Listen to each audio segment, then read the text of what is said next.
Olá, sejam todos bem-vindos. Mais um dia aqui no podcast Grandes Encontros da Advocacia. Temos a direção do Dr. Bueno e o apoio do Everardo Gueiros. Temos um convidado aqui que é o Dr. Cristiano Acioli. Perfeito. Sejam todos bem-vindos. Mais um dia aqui no podcast. Muito obrigado por me receber aqui também, toda a equipe. Queria cumprimentar com um bom dia, família, para todo esse Distrito Federal, para toda essa Brasília, em especial aos amados colegas, né, que estão nos assistindo e irão nos assistir. Oi, já estamos com 111 pessoas assistindo a gente. Doutor Aderval está aqui falando bom dia. Bom dia, doutor Aderval. Então, doutor Cristiano, você é natural de Brasília? Sim, eu sou brasiliense da Gema, amo essa cidade, cresci nessa fase de mudança e é isso, brasiliense mesmo. Não sou candango, gostaria de ser, mas tenho o espírito candango ainda muito em mim, né, dos meus pais. Ah, bacana. Quando você se formou em Direito? Eu formei em meados de 2011, né? Eu paro de contar as coisas para não sentir o tempo. Então, se eu pudesse, eu parava até a idade. Mas já tem um tempo agora. A gente preocupa com a idade a questão de... O físico não é o mesmo, né? Mas eu prefiro a minha idade de hoje, a mentalidade que eu tenho do que quando eu tinha 20 anos. Engraçado, né? Quando eu escutei isso, quando a gente escuta isso quando a gente é novo, a gente fala, isso é impossível. Mas depois, quando você começa a entender, aí você vê que realmente você gosta e você sabe por quê. Sim, verdade. É a maturidade, segurança, autoestima. É isso. Aquela história, como eu queria ser novo com a cidade. Não, você não queria. Você tá tudo certo no lugar certo. Você ia ficar de saco cheio se você tivesse essa cabeça naquele corpo lá, vivendo com aquelas pessoas ali. Tá tudo no seu tempo. É verdade. Doutor Cristiano, o que te levou a cursar Direito? Como que nasceu o seu interesse pelo curso de Direito? Sede por justiça. Nossa, que bacana. Mas você vem de uma família que já tem essa questão com direito? Ou você se inspirou por outra pessoa? Como que aconteceu? Eu tenho, assim, uma satisfação muito grande, assim, que na minha árvore genealógica em Florença, lá pelos idos do renascentismo, já existia advogado na minha família. Então, você já tinha um Acioli lá, que era um mercador e um grande letrado, né, que praticava o direito. Mais recentemente, o meu avô era advogado, né? Tem uma família toda voltada para essa área da espada e da balança. Eu sou do signo de Libra, então tá tudo na veia, né? É verdade. E faz parte que cada um tem uma predisposição, sabem pintar, outros sabem recitar um poema e outros sabem o que é certo e o que é errado um pouco mais apuradamente que os outros. Então a gente tem que trabalhar com os nossos talentos, né? E são os nossos talentos e tá tudo certo. Eu queria aprender, queria saber cantar, tocar um violão, né? Eu queria ser um artista, mas infelizmente, né? É o direito. Infelizmente para você, mas para as pessoas que te admiram, que te seguem, com certeza, elas te admiram por você ser quem você é. Agradeço, doutora. Essa questão sua de se formar em direito, hoje você advoga, como que você está a sua vida profissional? Sim, eu já fui de banca de escritório, né, de alguns escritórios, e hoje eu advogo por conta própria, né. Você ser o seu próprio chefe tem certas desvantagens, mas tem certas vantagens também. Sim, flexibilidade, por exemplo. A UNECTA, assim, é aquela coisa, você quer a balança, né? E tem que ver se isso tá te servindo, né? Então, eu estou gostando, né? É um peso grande, mas você tem certas limitações, né? Mas faz parte. entendeu? É o preço que se paga, né? Sim. Por essa independência, né? Então, você precisa ser independente para se manifestar sobre o OAB, você é independente para se manifestar sobre o que está acontecendo no país, porque na hora que você tem uma relação em que você, de alguma maneira, você tem uma relação que você é subalterno num escritório de advocacia, você fica limitado pelo pensamento do sócio do escritório, porque você não pode ir contra os posicionamentos dele, porque senão você pode ficar mal com seus próprios chefes, né? E você não vai querer fazer isso. Então, a gente, querendo ou não querendo, em algumas situações, acaba tendo a liberdade um pouco cerceada para você poder se posicionar. E esse é um problema muito grande na advocacia. Posicionamento. Como eu sempre falo, fica até repetitivo, é uma frase que eu falo muito sobre ela, de Sobral Pinto, né? Que advogados não podem ser covardes. E eu comungo exatamente do que você falou, da questão, eu também exerço a advocacia sozinha, independente. É claro que a gente faz parcerias, enfim, mas a gente tem autonomia de estar, de falar o que quiser e exercer o nosso direito de expressão. Dentro, claro, da lei, da limitação, do que é ético, do que é moral, mas a gente tem essa liberdade, sim, e a gente paga o preço, sim, de você estar ali, advogado, tem prazos, né? São responsabilidades, enfim. Mas vale a pena esse preço a pagar. Sim. E a gente se torna uma pessoa bem mais, digamos, no meu ponto de vista, melhor também. Sim, você até falou do Sobral Pinto, né?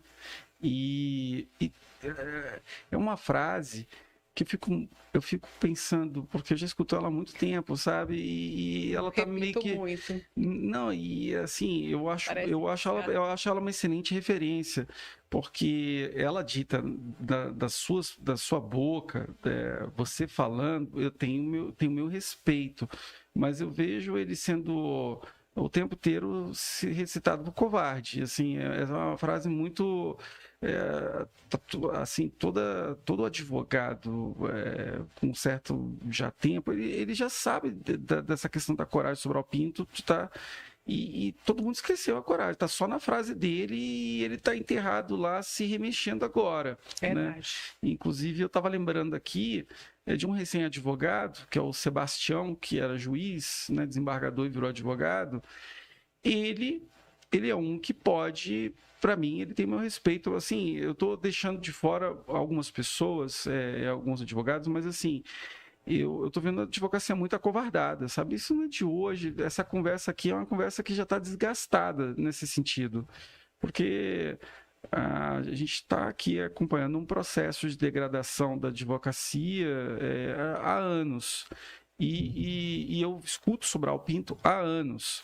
Então, você tem advogados que já estão fazendo, às vezes, Sobral Pinto. Eu estou citando dentro de um contexto de luta em favor da liberdade coletiva, né? O Sebastião, você tem o Dr. Faria, lá de Goiânia, que é o advogado Daniel Silveira. Então, assim, esse é um sujeito que eu olho para ele e eu, Cristiano, eu olho e falo, eu queria ter a coragem desse sujeito, porque o que ele está, por exemplo, todo dia entrando com recurso, e falando as coisas que ninguém tem coragem de falar, falando coisas assim e ele está se garantindo dentro da coragem dele. E ele está se protegendo dentro da coragem dele, porque até o inimigo dele, né, vê que ele está se manifestando com destemor mesmo e ancorado no que é certo e no que é justo. É justamente isso. Precisa desse destemor o advogado. E muitas vezes a gente não vê. É uma frase muito antiga, mas que tem uma abrangência, sim, que não dá para enumerar.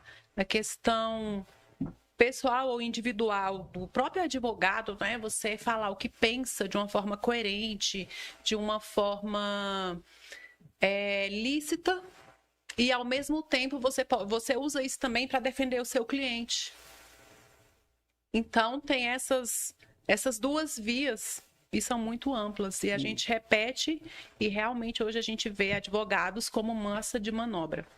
Exatamente, você foi no ponto e você buscou agora um gancho muito interessante, porque a gente tem fazer uma autocrítica, né?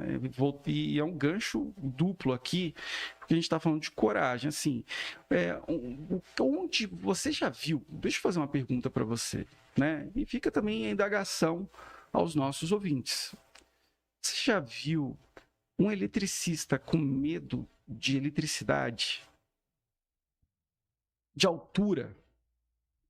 Não pode. Como é que ele vai exercer a profissão dele se ele tiver medo de altura e da eletricidade? Um zelador de zoológico que tem medo de animal? Ele não vai exercer a função dele? Como que ele vai fazer? Um cantor que tem medo de desafinar? Eu poderia enumerar os exemplos. Um policial que tem medo de pegar em arma. Então, como é que você se torna um advogado covarde? Com medo de quem tem um poder. Hoje a gente tem uma legião de advogados com medo do poder. E o advogado é a balança do poder. O advogado é a balança fiel. É comparado à Virgem Maria. A comparação é só com a Virgem Maria. Né? Então é uma senhora comparação. Né? Então, como é que você tem medo do poder? O advogado não pode ter medo do poder. O poder é algo que flui nele e ele sabe distribuir esse poder. Ele não teme o poder, ele teme a Deus. Mas o poder ele jamais deverá temer. E a gente tem pessoas curvadas, né? Curvar a cervical, né? E isso é algo que tem que ser estudado. Tem alguma coisa que está fora do lugar. O poder ele é algo maravilhoso. E quando você está na balança certa, ele vai funcionar. E você é o fiel da balança. Então, quando você deixa de ser o fiel da balança, tudo desanda na sociedade, né? E então o papel do advogado para alguns advogados, né? E eu sei que as pessoas que estão assistindo sabem quem são esses advogados, né? Que eu não vou citar por nomes, né? Nem dizer como eles se vestem dentro de Supremo Tribunal Federal e tal, mas fica o recado. E assim, o que me causa às vezes um pouco de surpresa é que eu vejo tanto bacharel em direito, tanto advogado novo se espelhando no que há de mais fanfarrão, o que há de mais assim falso. Você falou coerência. Coerência é tudo. Se você não tem coerência, você já está fora. Você não é verdadeiro, você já está deixando de ser verdadeiro com você, com os outros. Você é um impostor. Infelizmente, o que tem acontecido no Brasil é isso. A gente começa falando da vida privada das pessoas no sentido de que hoje as pessoas elas vivem uma máscara. E quando elas vão exercer a profissão, o que elas fazem? Elas continuam com aquela máscara. Quem que eu preciso agradar? Quem que eu não posso contrariar?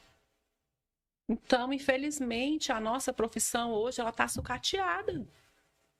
Ela é uma profissão muito honrosa, não desmerecendo as outras profissões, mas veja bem o quanto que a gente influencia na vida de uma população, na vida do nosso cliente, com os nossos pensamentos, com a forma de agir, e as pessoas muitas vezes se acovardam para não contrariar alguém ou para ir de favor com alguma situação que lhe é pertinente ou que lhe agrada mais. Infelizmente é isso que acontece. Doutor, você, além de a questão de advocacia, você tem também a questão de exercer uma função na política, de estar na política. Como que ocorreu isso? O que você faz hoje? Eu já fazia muito ativismo E eu resolvi ir para um grau adiante, porque o ativista ele está lá servindo, né? O ativismo ele é essencial numa sociedade. Assim, é uma coisa às vezes um pouco ingrata e tal, mas você tem uma benesse, você tem um serviço que você está ofertando à população que é uma coisa invisível, porque você está tentando contribuir ali para a melhora da sociedade no meio da sua voz, das suas manifestações. Então, a política, ela permite um leque mais amplo de possibilidades de auxiliar uma sociedade, servir, né, uma sociedade, porque você vai servir, vai ser pago, vai ser ouvido, você vai ter toda a questão do ativismo, você vai poder modificar alguma coisa, você vai ganhar mais relevância. Então, quando eu resolvi entrar para a política, eu entendi um chamado, né? Que legal. Assim, entendi mesmo, que nem religioso mesmo. E eu pensei o seguinte: vou servir, e vou fazer o que tiver que ser feito. Mas, doutor, só fazendo um gancho aqui, nesse momento que você foi e pensou em tudo isso, você teve um apadrinhamento, alguém que você se espelhou? Como que aconteceu a sua, digamos, a sua entrada na política, nesse meio? Como que ocorreu isso? A política, né, sendo bem crua aqui, bem franco com os ouvintes, ela é bem visceral. Os partidos políticos são como propriedade de família, praticamente. Eles têm, todo partido político tem dono. Assim, é uma coisa meio que pública, mas na prática, o partido político é um feudo. Que tem um dono, tem um senhor feudal, tem uma pessoa lá que é dono, passa do avô para o filho, depois para o neto. Então, você... Questão hereditária, né? É hereditário, assim, e você vai, se apresenta e você luta por aquela indicação, aquela nominata. E não tem nada certo. Até o último minuto das 24 horas, seu nome pode ser colocado para fora, podem colocar uma pessoa mais poderosa, mas é o método que tem, né? Doutor, poderosa, quando você fala uma pessoa mais poderosa, em qual sentido? De votos, porque assim, você tem a questão das nominatas, então é um negócio muito interessante, porque você vai para um lugar, você faz uma estratégia, né? Você fala, olha, nesse partido aqui não tem tubarão, tem uma margem aqui, eu posso entrar na aba, aí faltando um minuto antes, sei lá, 10 minutos antes, aparece um tubarão lá se inscrevendo fazendo inscrição naquele partido, exatamente para pegar a dianteira ali, porque ele também tem estratégia dele. Isso aconteceu comigo. Eu tava indo pro Podemos e faltava um pouco de tempo, aí veio o Dr. Gutenberg e entrou lá. Aí eu falei, acabou, a vaga já é dele, só vai ter vaga para ele aqui, entendeu? Uhum. Então, assim, é aquela coisa. Eu falei, opa, agora eu vou ter que mudar minha estratégia de última hora também, né? E lembrando aqui a sua pergunta, a minha principal motivação, tá? Além do que eu já falei, foi uma coisa muito simples. Eu ia ter um megafone se eu fosse eleito. E eu queria esse megafone. Porque imagina, a sua relevância para o que você fala, pelas suas ideias, vão ganhar uma outra dimensão. Assim, o espectro de pessoas que vai te ouvir é muito maior. E eu até tinha um compromisso, né? Um dos meus compromissos de campanha, apesar de ser um deputado distrital, mas eu acho que liberdade é uma coisa que diz a respeito de todas as esferas. Então, um dos meus compromissos que eu acabei assumindo foi que o meu primeiro discurso em tribuna ia ser para hostilizar o STF e as posturas do Alexandre de Moraes. Assim, eu acho que eu ia ficar lá uns 6 meses, mas ia valer esse discurso, entendeu? Sim. E alguém precisa fazer assim. Eu vejo a nossa Câmara Legislativa um pastel omisso em termos de liberdade.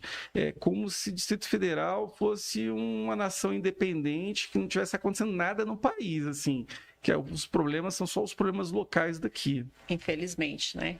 É assim que a gente vê mesmo. Assim, eu tô falando da Câmara Legislativa, mas a OAB é a mesma coisa, né? Sim. Igualzinho, assim, é pior até. Eu não sei o que é pior, mas com a OAB eu acho que é pior porque a gente sabe tudo, a gente estudou direito, né? Estamos com a lei o tempo todo na mão. Estamos com a lei o tempo inteiro na mão. E a gente vê violação de prerrogativas e ninguém faz nada. Não tem desculpa, né? E o exemplo vem de cima. Então, de novo, a gente entra nessa dinâmica que essa infiltração, essa goteira está vindo do teto. E aí todo mundo reclama da goteira do teto e está olhando para o chão. Como é que você vai resolver uma goteira se você está olhando o chão ao invés de resolver o problema do teto, daquele andar de cima? Me traga uma solução. E soluções e prática. Sim. Porque discurso é vazio, morto. Morto. Entra no ouvido e sai pelo outro. Você tem uma questão pragmática de adaptação. As pessoas estão mais interessadas na sobrevivência do que na vivência. Então, o advogado, pela visão muito pragmática, legal, alguns acabam fazendo a opção de viver num cinismo e viver numa adaptação daquilo que já não é mais lei, né? De coisas que é o poder... Sucumbe, o poder sucumbe às pessoas e tem aqueles que se deixam ser manipulados e tá tudo bem.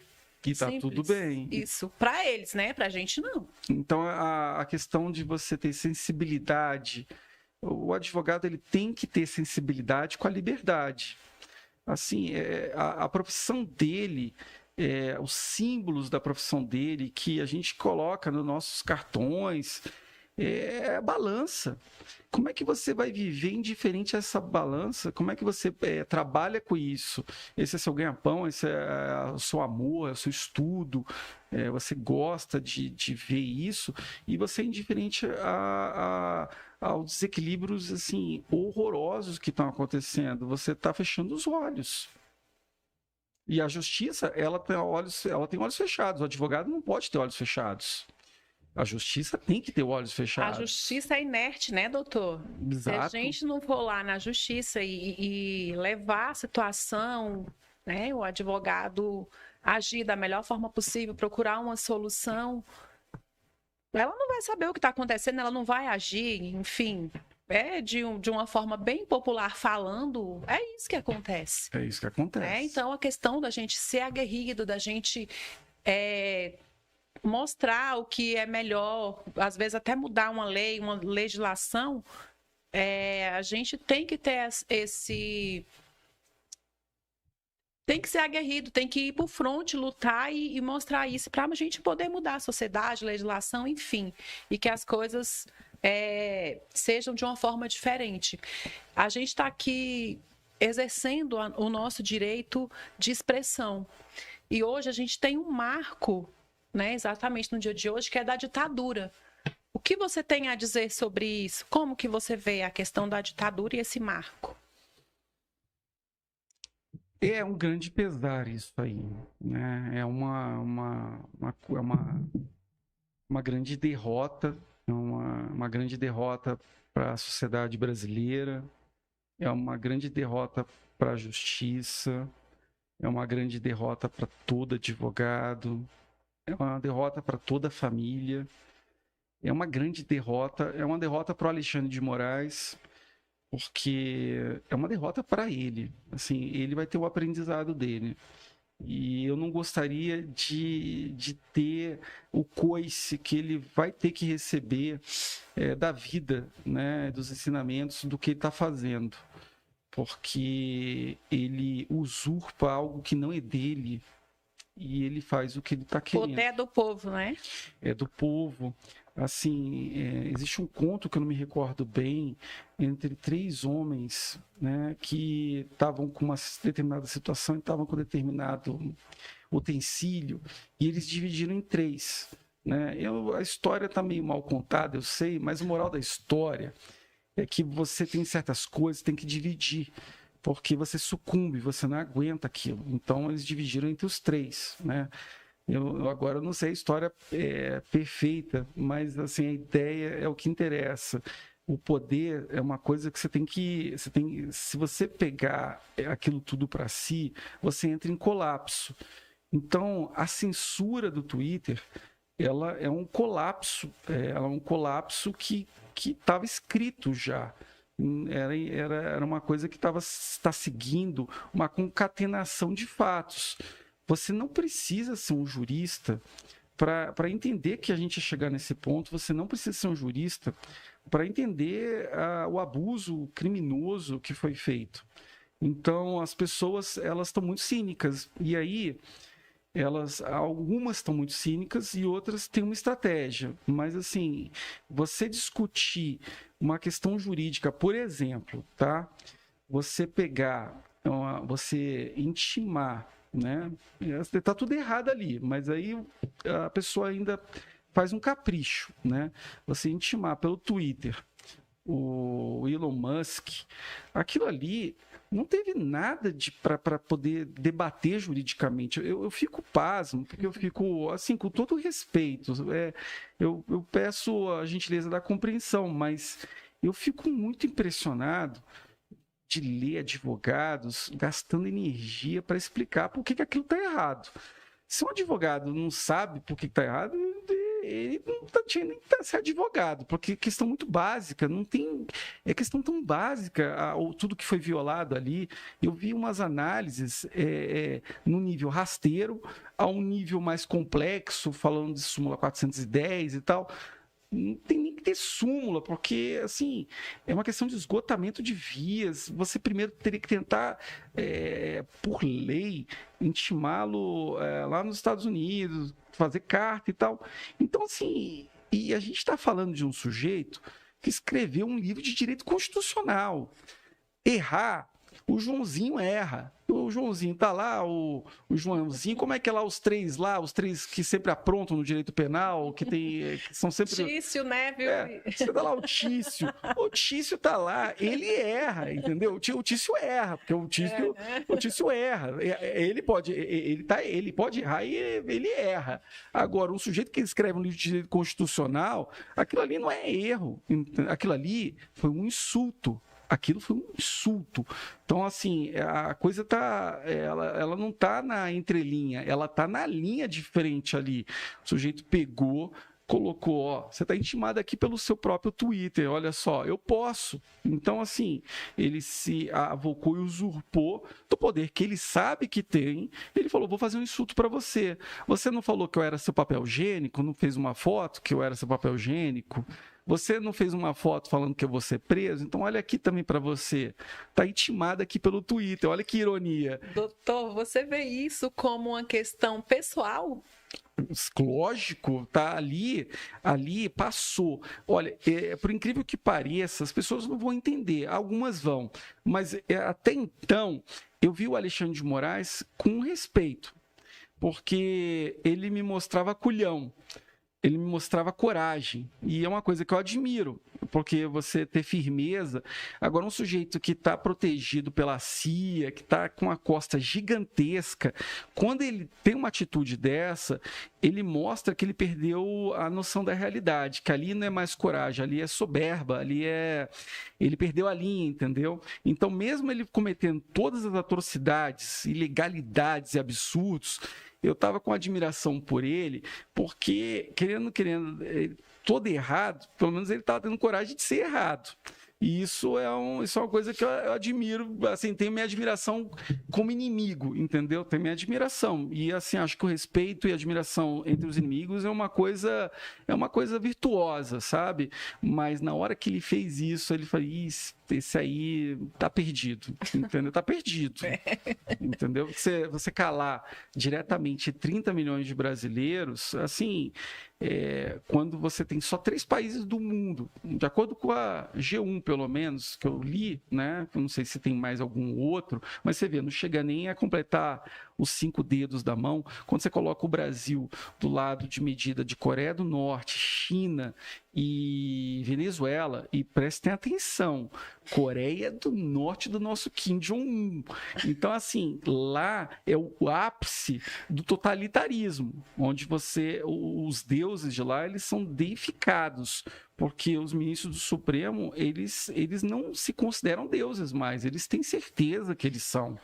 Então, até se perdendo da advocacia aqui, indo muito além, eu digo, paralisem o Senado, peçam para prender o Pacheco, esqueçam manifestação de 7 de setembro, isso não funciona mais. Então, assim, as pessoas têm que mirar aonde está o veio de poder, entendeu? O que está impedindo o impeachment? É a mesa diretora do Senado, o senador. E é um entendimento, porque a gente fica preso nos donos da regra. Sim. Porque o que acontece? No meu modo de analisar administrativamente e constitucionalmente determinadas questões, para mim é muito claro que um presidente do Senado não pode reter um pedido de impeachment. Esse é um entendimento para mim que eu tenho claríssimo. Então, as pessoas têm que entender que quem está também praticando conduta criminosa é o presidente do Senado. O presidente do Senado não pode reter um pedido de impeachment. E dentro de uma manifesta ilegalidade, absurda a atitude, em tese, criminosa, de um ministro do Supremo, que nem está acontecendo, ele está praticando um crime de negligência. Porque, da mesma forma que no direito, se o enfermeiro deixar de socorrer uma pessoa e esse é o dever dele, a atividade fim dele, e ele está incorrendo numa prática delituosa, da mesma maneira está o presidente do Senado, que tem uma missão institucional de fazer uma fiscalização em outro membro. É que nem um policial que está vendo um crime e vira as costas. Então, as pessoas têm que mirar, porque eu acredito em manifestações, mas dentro da nossa dinâmica, uma manifestação que nem essa me causa dúvidas, né? Porque é como se fizesse assim, nós estamos vendo o que você está fazendo. Mas deixa acontecer, estamos vendo e deixa acontecer. Nós estamos vendo e nós sabemos que não podemos fazer nada, mas estamos aqui na rua só para falar que você está errado. Assim, eu não sei até onde que isso provoca realmente um efeito de mudança nas coisas, porque isso não abala as estruturas. Não. E você teve uma última manifestação também, que foi uma manifestação que eu também estranhei muito. Foi uma manifestação que as pessoas eram orientadas que elas não podiam vir com cartazes. Então, quando você vai para uma manifestação onde estão ditando que você pode manifestar, aquilo perde um elemento principiológico, né, essencial, que é a sua liberdade de se manifestar livremente. A partir do momento que você não tem mais o livremente, que você está sendo direcionado, para que está servindo aquela manifestação? Está servindo a quem? Para quê? Você está virando só um lastro de poder de uma outra pessoa. Então, olha, eu sou poderoso, eu junto todas essas pessoas na rua e elas ainda me obedecem. Então, essa questão do Twitter é um marco, como você falou, é um marco que diz respeito à vida de todo mundo. As pessoas podem não estar emocionadas, podem estar levando a vida como se não estivesse acontecendo nada, mas essa água já está nos pés de todo mundo, quer essas pessoas saibam, quer elas não saibam.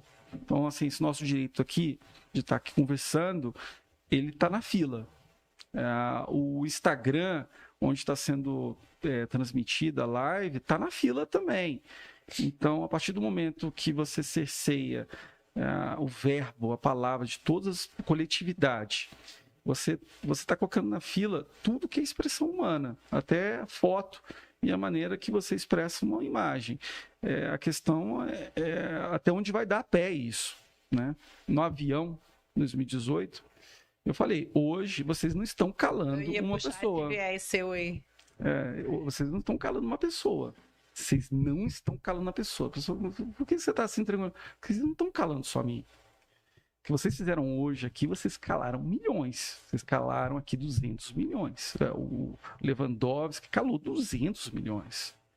Para mim está claríssimo isso. Isso aqui, ele começou um negócio aqui que ou cai o Supremo ou cai de vez a liberdade no país. Não tem, é matar ou morrer. Um vai cair nessa história, porque ou ele responde agora pelo que ele fez, e uma resposta, uma censura.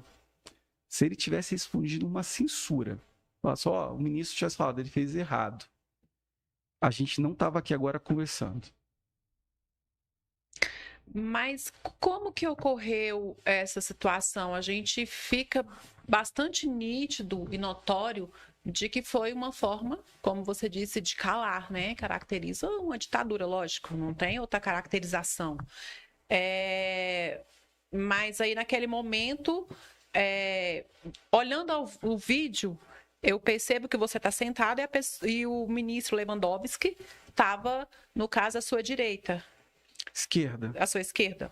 Pois é, você estava sentado, falou de uma forma, usou seu direito de expressão, falou de uma forma tranquilo, talvez não era o que ele queria ouvir, enfim, mas foi seu direito de expressão e sua opinião diante de tudo que estava acontecendo. E ele te deu voz de prisão, chamou a polícia. Sim. E aí, como que foi que ocorreu isso? Narra um pouco o que aconteceu. Olha, eu vou falar uma coisa, assim, a título de exclusividade para os seus ouvintes, que eu nunca falei em nenhuma entrevista até hoje, né? Que não que eu me recorde, pelo menos. Que foi a minha surpresa. Talvez eu tenha mencionado en passant isso, mas na hora que ele me deu a voz de prisão, eu parei. Porque eu falei, isso não está acontecendo. Assim, eu falei, o ministro do Supremo fazendo isso é algo um nível de surrealidade que eu não acreditei, que eu simplesmente eu não consegui acreditar, porque era tão absurdo e tão escrachado, tão assim, tão desproporcional e tão contra a história do ministro, até assim, porque ele é o ministro de qualquer maneira, ele é o ministro do Supremo, né? E então, quando ele fez aquilo, ali perdeu o respeito de vez, ali caiu uma cortina, porque e todos os eventos que se sucederam descortinaram muita coisa para mim, porque você teve a cumplicidade no Ministério Público, que às vezes tem uma sanha para condenar pessoas, para fazer uns trabalhos assim horríveis, assim, teve uma sanha ali para não fazer nada, né? Uma sanha para não fazer nada, e a coisa à luz do dia. Tudo documentado. A minha sorte foi que eu filmei. Porque se eu não tivesse filmado, e eu não filmei para fazer mídia, eu não filmei para... Foi uma forma de proteção, doutor? Você imaginou no momento, você já pegou aqui, ligou a câmera do celular, lógico, direcionou e você mesmo falou e filmou. Não é o correto, mas...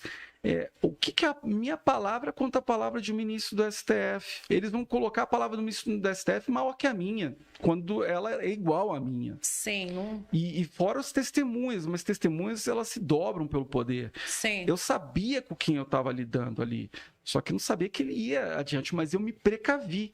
Se eu não tivesse filmado, teria acontecido comigo o que aconteceu com a família Mantovani em Roma. Então, o filho do Alexandre de Moraes deu um tapa no senhor de idade, eles revidaram e eles estão respondendo o processo como criminosos, com busca e apreensão.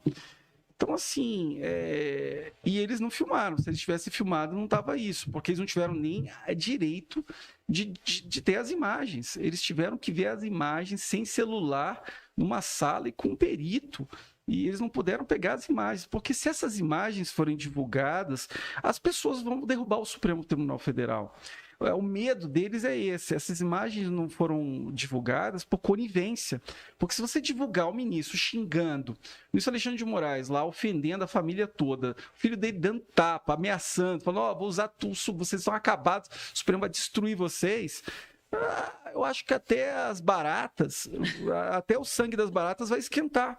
Então eles não querem colocar temperatura nesse caldo. Eles querem manter essa tirania sob controle. Eles querem manter, olha, a gente está tirânico, todo mundo sabe, mas tá tudo bem. Assim, a tirania é com fulano que é judeu, não é comigo, é com fulano que é negro, eu sou branco. Então, assim, enquanto tiver assim, tá tudo bem. A dor não é minha. A dor não é minha. É.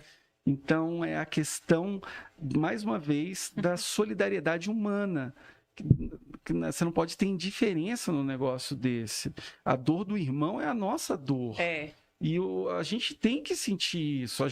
Isso faz parte de conviver coletivamente. Os direitos são universais. Os direitos são universais. E isso é uma conquista. A gente está deitado eternamente em berço esplêndido. Mas a gente tem que lembrar... adormecido. Sim, e a gente tem que lembrar que a gente está deitado nesse berço porque alguém lutou pela gente, alguém deu o seu sangue para isso. Verdade. E foram os nossos ancestrais, os nossos familiares, eles batalharam, eles pegaram na enxada, eles sofreram tudo isso que a gente está vendo, para a gente poder ter voz, poder falar, para aquele oprimido poder ter um pouco mais de dignidade. E aí agora a gente vê esse retrocesso todo e não faz nada, se queda inerte, tem que sair do berço esplêndido. Doutor Acioli, qual foi o momento que você saiu da inércia para proferir essa insatisfação em relação ao STF? Você viu o ministro, que momento? Como que isso passou pela sua cabeça? Eu sou uma pessoa que eu amava ficar vendo TV Justiça. Eu via TV Justiça como uma pessoa vê série boa de Netflix. Então, assim, era um prazer que eu tinha. Eu gostava de ver assim, TV Justiça loucamente, né? Eu adorava, meu assunto predileto com alguns amigos era ficar comentando as decisões do STF. Então, assim, eu estou dando esse histórico para entender um pouco como eu amo o direito. E como eu, assim, sou uma pessoa que estudou direito entusiasmada pelo direito, né? Então, assim, diversão, assim, alegria, júbilo você pegar e olhar cada decisão de ministro e já prever a votação baseada nos posicionamentos. E eu adorava fazer isso. E você teve uma série de medidas, né, que absurdas, né, que evidenciavam para mim de maneira muito clara que ali era um refúgio de criminoso, né? Onde criminoso ali tinha tudo, né? Criminoso tinha tudo, e eu não estou falando dos criminosos que os advogados criminalistas em primeira instância lutam assim com árduo labor para poder ver o direito sendo validado, né, o devido processo legal. Eu estou falando de peixe grande mesmo, né? Falando de peixe grande, estou falando de prova, estou falando de coisa provada, falando do sujeito receber uma maleta de dinheiro, tudo filmado, tudo certinho, tudo monitorado pela polícia, pela justiça, e sair impune.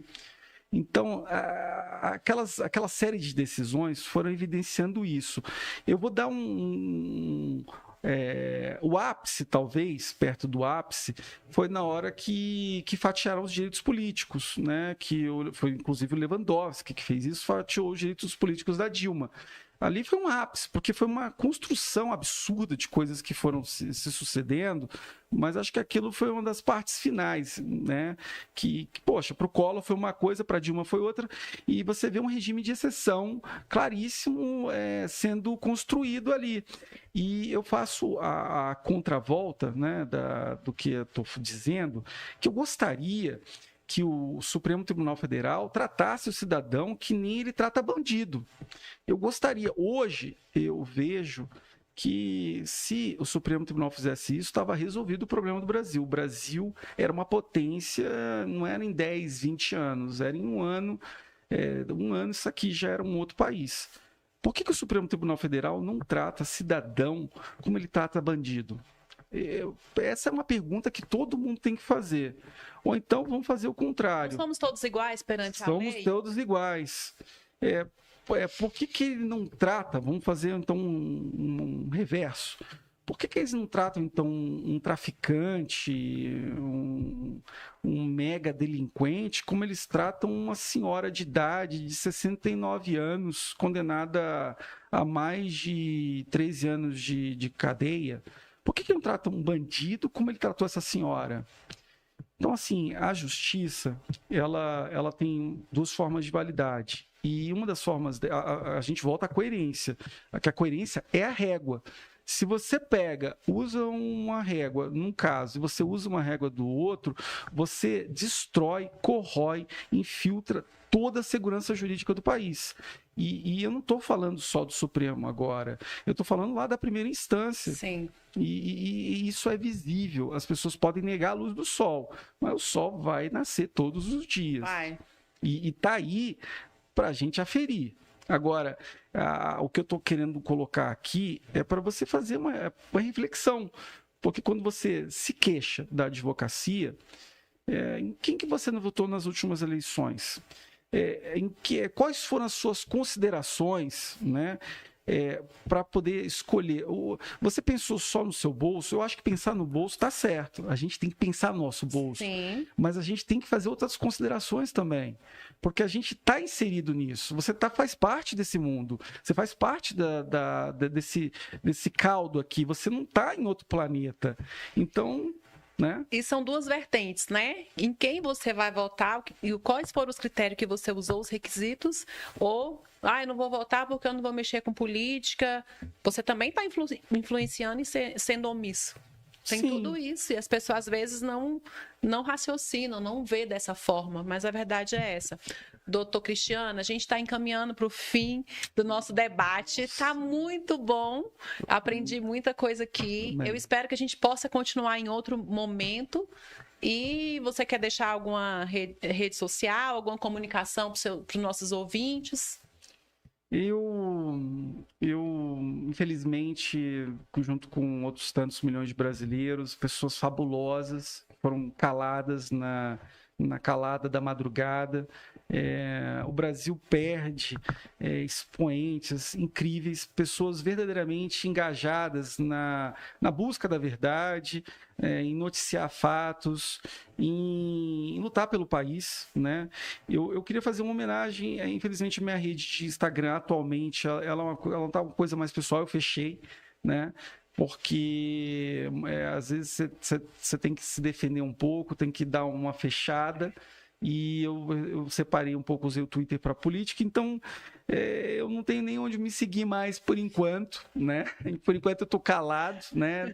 Eu agradeço o brilho dos seus olhos, eu agradeço um único ouvinte que tenha prestigiado e deixado alguma ideia entrar para a reflexão dele, né? E eu queria encerrar aqui com uma palavra de uma pessoa de muita sabedoria, né? Nesse momento muito escuro que não só o Brasil, mas o mundo está passando, porque o Brasil é o laboratório do mundo hoje na questão do lawfare. E eu queria deixar essa palavra de sabedoria que me acalentou muito. E eu sou muito grato por ela, porque eu estava precisando. A liberdade, ela é inconquistável. Por mais que tiranos, como os ministros do Supremo Tribunal Federal e na figura da Alexandre de Moraes tentem cerceá-la, destruí-la, dominá-la, eles nunca conquistarão a liberdade, porque a liberdade ela é algo divino, é algo sagrado, ela é algo que não cabe na mão de uma pessoa só. Então, a gente está aqui hoje calado, mas a gente nunca vai ser calado de verdade, porque a verdade sempre vai escorrer pela mão dos tiranos e ela sempre vai aparecer. Muito bem, sua pronúncia. E, infelizmente, a gente está vivendo isso aqui no Brasil. Mas precisamos de mais pessoas aguerridas como você, que a gente possa se unir, possa mudar a nossa sociedade, possamos mudar a nossa instituição e trazer melhorias e benefícios para as pessoas, para os jovens advogados, no caso também, e para a nossa sociedade como um todo, a comunidade. Acho que a gente está aqui como cabeça pensantes para trazer isso e mudar. Agradeço muito você estar aqui, ter recebido o nosso convite e em algum outro momento a gente pode continuar a nossa conversa.